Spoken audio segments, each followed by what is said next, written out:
penonton YouTube Short kalian masih sepi karena kalian masih menggunakan cara lama, cara terlalu keras, bukan cara cerdas. Jangan skip video ini karena kita bakal kasih tahu bagaimana caranya menggunakan cara cerdas biar cepat viral di YouTube Short. Kotaro Creative.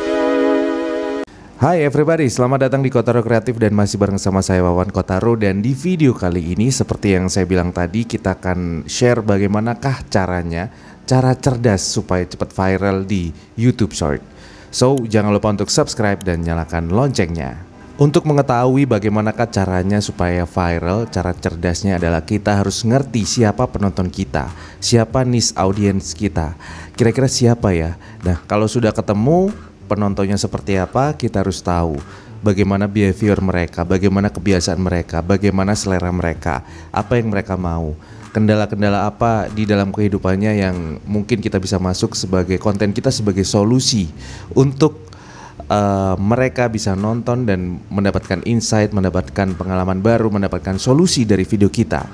So, kita cari tahu siapakah penonton kalian, siapakah penonton YouTube Short kita, dan kita bakal bedah kira-kira minat mereka itu apa saja. Ada salah satu website namanya adalah Answer the Public. Oke, Answer. Nah, ini dia. Answer the Public, teman-teman. Answer the Public. Ini adalah salah satu website yang berbasis di UK, di Inggris ya, teman-teman ya. Dan di sini kita bakal tahu kira-kira penonton kita maunya apa. Pertanyaan-pertanyaan apa sih yang sering mereka tanyakan dan mereka maunya apa, kita bisa tahu. Tapi ada satu kekurangan dari website ini karena website ini masih belum ada data yang valid untuk Indonesia. Tapi it's okay, kita bakal mencari cara cerdas untuk memanfaatkan website ini, teman-teman. Nah, di sini Answer the Public tampilannya seperti ini dan di sini kita ganti, di sini United Kingdom, kita ganti Indonesia. Kita ganti Indonesia, teman-teman ya. Dan kemudian kita harus mengetikkan kata-kata apa yang pengen kita tahu. Nah, di situ bakal muncul data. Ini adalah sebuah data pertanyaan-pertanyaan yang sering ditanyakan oleh kebanyakan orang, dan itu adalah sebuah jawaban untuk kita tahu siapa sebenarnya penonton kita, apa maunya mereka. Kalau misalnya kita sudah tahu dan kita bikin konten, otomatis video kita akan banyak penontonnya, teman-teman ya. So, kita harus pakai bahasa Inggris. Misalnya mancing, kalau misalnya pakai kata mancing itu tidak bisa karena datanya yang bisa dibaca adalah pakai bahasa Inggris. Kita translate ya, buat teman-teman yang nggak bisa pakai bahasa Inggris, pakailah Google Translate di sini ya. Kemudian kita pakai Indonesia Inggris, kita ketikkan mancing. Oke, mancing bahasa Inggrisnya adalah fishing. Ini untuk yang belum tahu ya, teman-teman ya. Oke, kita kopikan di sini fishing. Kita search. Otomatis kita akan punya data-data pertanyaan. Apa sih yang sering ditanyakan dengan kata kunci mancing? Apa sih yang mereka belum tahu dan mereka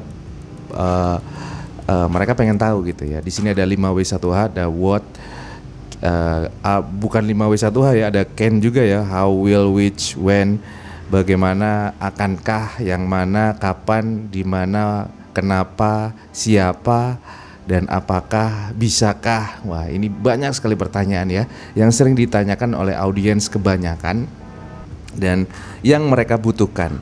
Ingat ya, konten yang berhasil adalah konten yang bisa memberikan solusi untuk penontonnya.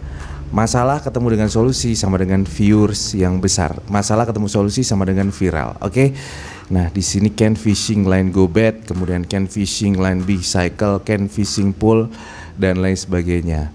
What fishing line float, dan lain sebagainya. Coba kita klik ya di sini ya. Oh ya, kita jelasin dulu. Di sini ada visualization, ada question. Ini adalah pertanyaan-pertanyaan yang sering ditanyakan sama audiens ya. Kemudian kita scroll ke bawah, ada preposition. Preposition ini adalah kata depan. Jadi kata depan, kata kunci yang menggunakan kata depan dari yang kita ketikkan. Fishing, di sini fishing ya. Kata depan with, di sini fishing with dynamite, fishing with John, kemudian fishing with road, fishing with corn. kemudian fishing can I go dan lain sebagainya ya. Kemudian kita ke bawah comparison. Comparison ini adalah perbandingan ya teman-teman ya. Perbandingan antara fishing dan boot, fishing versus boot, kemudian fishing and adventure, fishing and life dan lain sebagainya. Ini perbandingan-perbandingan yang bisa kita buatkan. Kemudian di sini di bawah ada alphabetical. Di sini sesuai dengan alfabetnya. Nah, di sini fishing artinya, di sini ada Indonesia ya. Fishing artinya di sini adalah pencarian kata kunci yang sering diketikkan oleh orang. Fishing artinya fishing anime, fishing and life dan lain sebagainya. Ini sampai di dia ada fishing Doraemon Story of Season. Wah, ini cerita mancing Doraemon ya, juga ada juga. Bisa dijadikan bahan untuk kalian membuat sebuah judul, deskripsi, konsep, kemudian topik yang pengen kalian bahas seputar kata kunci yang kalian pengen bidik teman-teman ya. Contohnya kita ke atas. Dari question, dari pertanyaan kita bisa belajar dari pertanyaan. Misalnya kita pilih salah satu kalimat yang sering ditanyakan oleh orang-orang. Kita pilih what misalnya. What fish line to use for bass? What fishing line float? Nah, misalnya ini kita bisa klik ya teman-teman ya, langsung. Oke. Ini sepertinya ada hijau-hijaunya ini. Hijau ini mungkin warnanya semakin kuat, ini mungkin sangat kuat ya. Ini semakin pudar berarti mungkin pencariannya sangat kecil. Misalnya pakai ini. What fishing lines to use? Kita klik. Nah, di sini sudah kita dapat informasi yang banyak. Ini adalah informasi-informasi yang dicari oleh niche audience kalian, pecinta mancing contohnya. Oke, ini bahasa Inggris. Nah, mungkin teman-teman bingung. Silakan kata-kata tadi di copy dan ditranslate teman-teman ya. Oke, pakai bahasa Inggris. Ditranslate. Kira-kira apa sih maksudnya? Pancing apa yang digunakan? Nah, ini dia. Pancing apa yang digunakan? Yang sering ditanyakan sama audiens adalah pancing untuk orang-orang yang suka mancing, pancing apa yang digunakan. Mungkin mereka pengen mencari referensi. Kira-kira pancing yang bagus, alat untuk memancing itu apa? Oke, kita tempelkan. Oke. Nah, di sini sudah dapat perlengkapan pancing, macam-macam peralatan pancing. Nah, dari sini teman-teman dapat konsep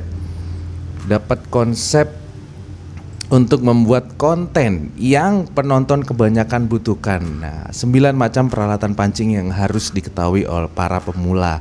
Bisa dipakai teman-teman untuk tutorialnya. Mungkin teman-teman membidik niche market mancing, atau mungkin pakai niche market yang lain. Kita contohkan lagi. Oke, kita contohkan lagi di sini teman-teman. Kucing ya misalnya ya, cat. Kita pakaikan cat teman-teman. Oke, kita ganti ini Indonesia. Alright, kita ganti Indonesia cat, kita searching. Di sini muncul pertanyaan-pertanyaan yang sering dipertanyakan oleh kebanyakan orang. Nah, dari sini ini masih loading ya teman-teman ya. Yang sering ditanyakan oleh kebanyakan orang. Nah, di sini kucing. Kira-kira apa when cat can get pregnant? Kapan kira-kira kucing bisa hamil misalnya? When cat stop growing? When cat sleep misalnya kayak gitu. When cat exam held in 2020 21 maksudnya gitu. Sama saja ya teman-teman ya. Contohnya tentang informasi how cat see the world, how cat see human. Nah, ini dia, menarik nih. Bagaimana kucing bisa melihat manusia? Nah, ini adalah pengetahuan yang bisa kalian share untuk ide konten, dan kemungkinan kalian akan menjadi pioneer dalam artian belum ada yang membahas tentang ini. Ya, karena ini cara cerdas untuk kalian bisa membuat ide konten yang menarik ya, dengan cara cerdas supaya bisa viral di YouTube Short teman-teman. Oke, kita tempel how can see human, bagaimana kucing melihat manusia. Nah, ini adalah sesuatu hal yang menarik sekali teman-teman. Oke, coba kita tempelkan di sini. Dari sini kita dapat informasinya. Nah, kalian bisa bikin konten untuk yang kucing, bukan hanya kucing lucu saja, karena kucing lucu itu udah banyak banget. Udah banyak banget yang bikin, dan meskipun yang nonton banyak, cuman yang buat juga banyak banget. Beberapa tahun yang lalu, 5 tahun yang lalu udah banyak yang viral. Jadi agak-agak susah. Jadi niche audionya kuenya agak-agak kebagian kecil ya. Nah, kalau misalnya ada edukasinya seperti ini, otomatis kalian adalah orang pertama yang membahas dengan kata kunci seperti ini, teman-teman. Oke? Mungkin ini bisa jadi referensi untuk teman-teman bagaimana cara cerdas untuk bisa viral di YouTube Short. Terima kasih banyak yang sudah menyaksikan video kali ini, dan jangan lupa belajar karena hidup untuk belajar. Thank you very much for watching. I'm Wawan Kotaro and bye.